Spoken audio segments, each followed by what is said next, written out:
মুসলিম শরীফে সেই দীর্ঘ হাদিসটিতে বলা আছে যে ইয়াজুজ ও মাজুজের প্রথম দলটি সি অফ গ্যালিলি অতিক্রম করবে, যাকে ইহুদিরা লেক কিনারেত বলে থাকে।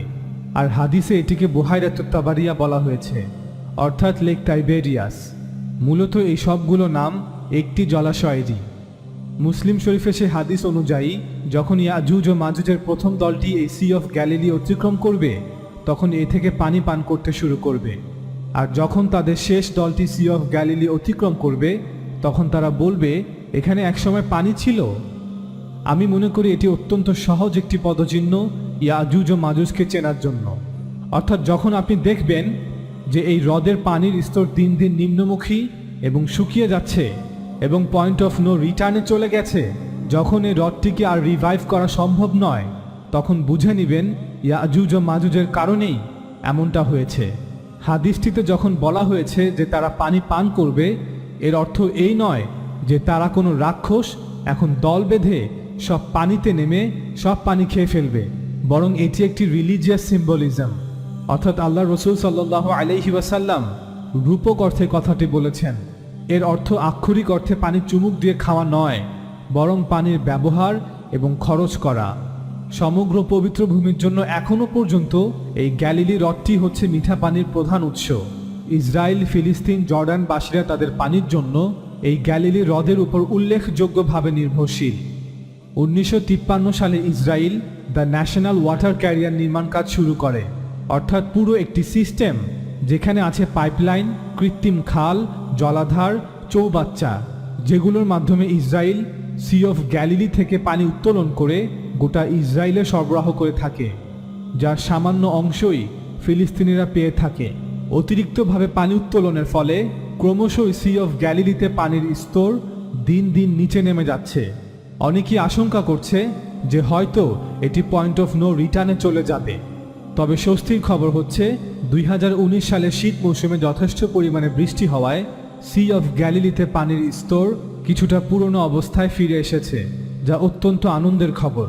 কারণ এতে করে ফিলিস্তিন ও জর্ডানের অধিবাসীরা পূর্বের তুলনায় অধিক পরিমাণে পানির অংশ পাবে। তবে সামনের বছরগুলোতে কি হয় সেটাই দেখার বিষয়।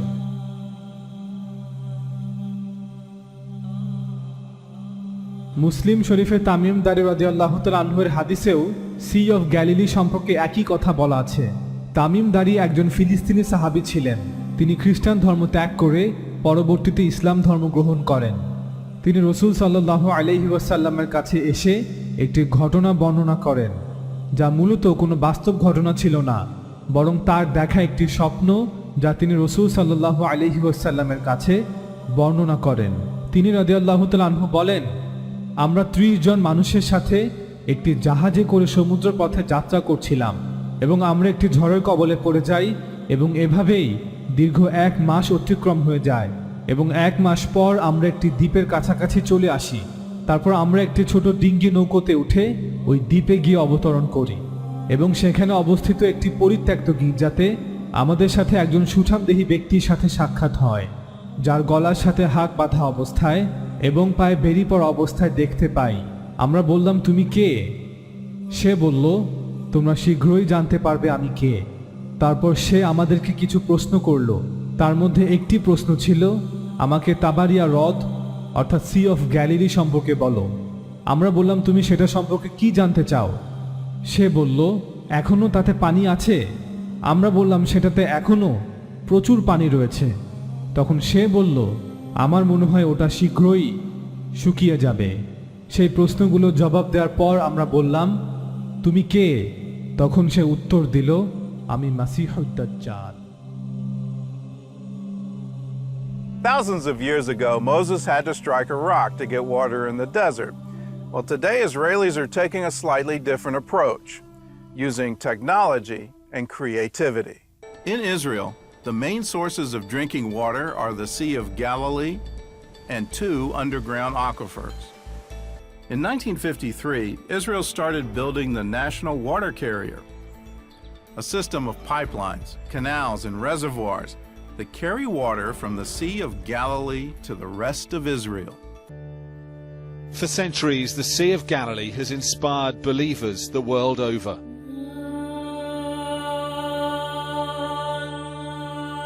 The waters, the Bible tells us, Jesus walked on, the shores where he performed his miracles. A place of beauty, religion and legend. But today, on the brink of disaster. Water should be above our heads, in fact. The tragedy is that you don't need to be Jesus Christ anymore to walk here on the Sea of Galilee.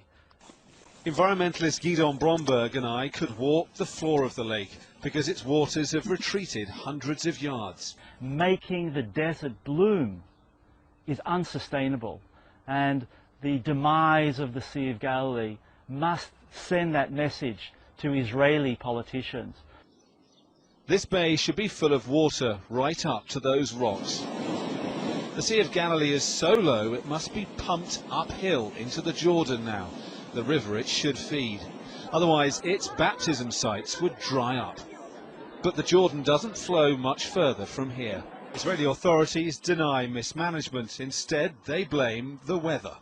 Such a drought of 5 successive years, that's something we never met. And that's also something that statistically is really rare. On the waters, boatmen who fish for tourists are deeply alarmed. We used to use the first pier, and then the water level went down, so we brought another one, and now another one. Do you think it's going to get better? We pray it will be better, and it will be. We trust God. It'll need more than divine intervention.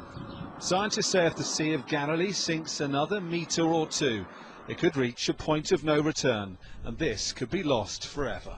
The Sea of Galilee is dropping so fast that islands of earth are appearing. It could run out of water altogether in less than a year, and this is 1/3 of Israel's water supply. The Jordan River is drying up, barely a muddy stream in places. The farms along its banks dying without water. As the dry months of summer sweep through the Middle East, Israel is faced with its worst water crisis ever. The water level in Israel's 3 main water sources, the Sea of Galilee, the coastal aquifer, and the mountain aquifer, have now receded to the lowest levels in recorded history. In fact, the 3 sources have already dropped below the red line, the point at which Israel is supposed to stop pumping. Faced with increased consumption due to population growth, land development, and water commitments to Jordan and the Palestinians, Israel has no choice but to continue pumping from its water sources.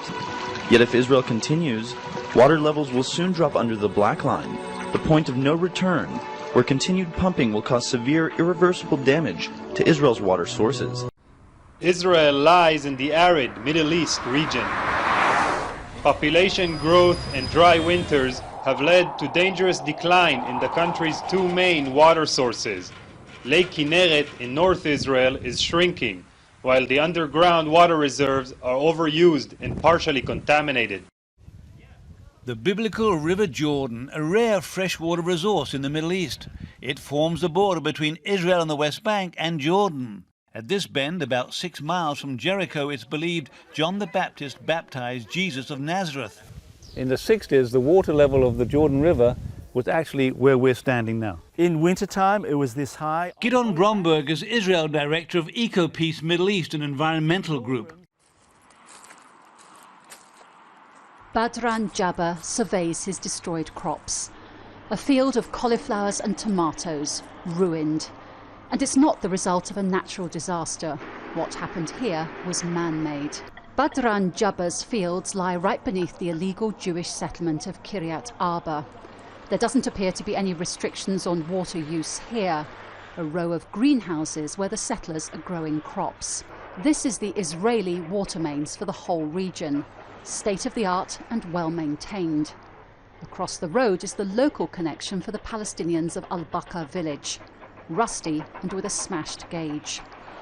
Only one house in the village has a water supply. It belongs to a cousin, and Badran has connected a pipe to it.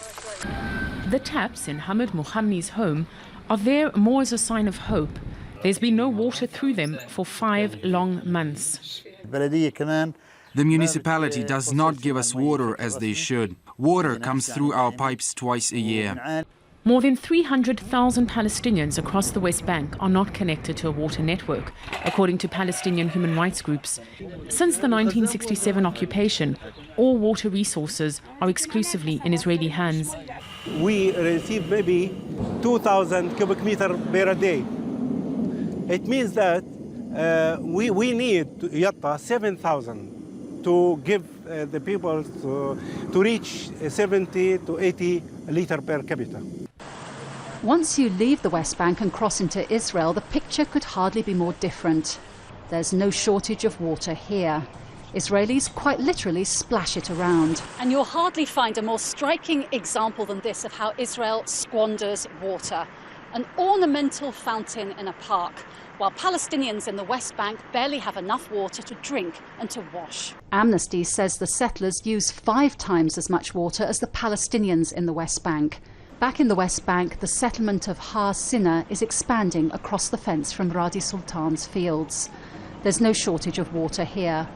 Today, Palestinians have access to roughly 90 liters of water per day per capita, while Israelis have access to 284.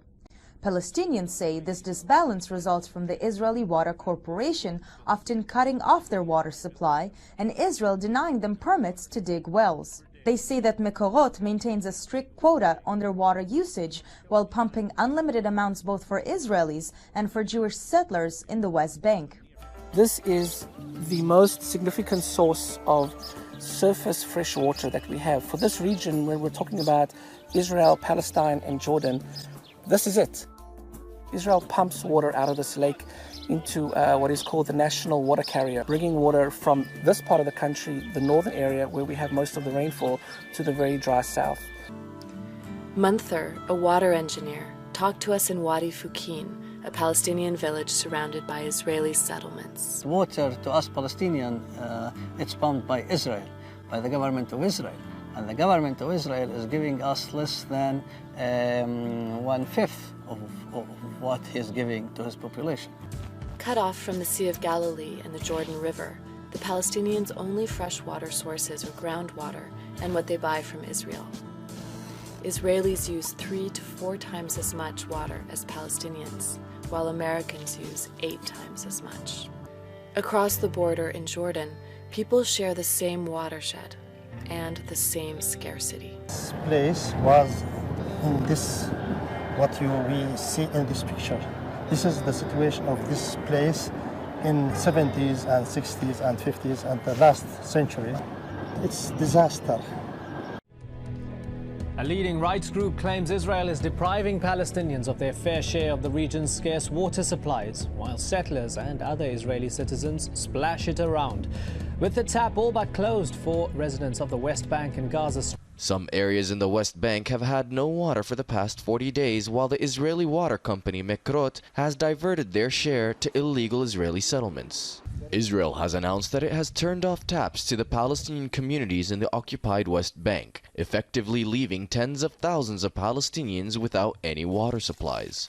Currently, water lines are empty in Jenin, several villages in Nablus, in addition to the city of Salfit and its surrounding villages. Israel has complete control over the region's water resources. It prevents Palestinians from digging wells and other methods to invest underwater sources. Palestinians are only allowed to dig wells with a specific depth in specific areas. They control everything regarding water. According to Amnesty International, nearly 200,000 Palestinians in the West Bank do not have access to running water. Gaza, which lies between the arms of the Mediterranean, is now a crisis water area. Most of the families in the Gaza Strip do not have access to water, both drinking and running. However, the people would now dig in the ground for any water if it works for them. We have nothing. We are sitting in the school. We have no water, no food. There are a lot of casualties in the school. We even don't shower. Now, Israel's national water company has cut off supplies to tens of thousands of Palestinians living in the occupied West Bank. Mekorot has decided to close the valves which supply major areas of the northern West Bank. The city of Salfit and surrounding villages, including Jenin, have been affected.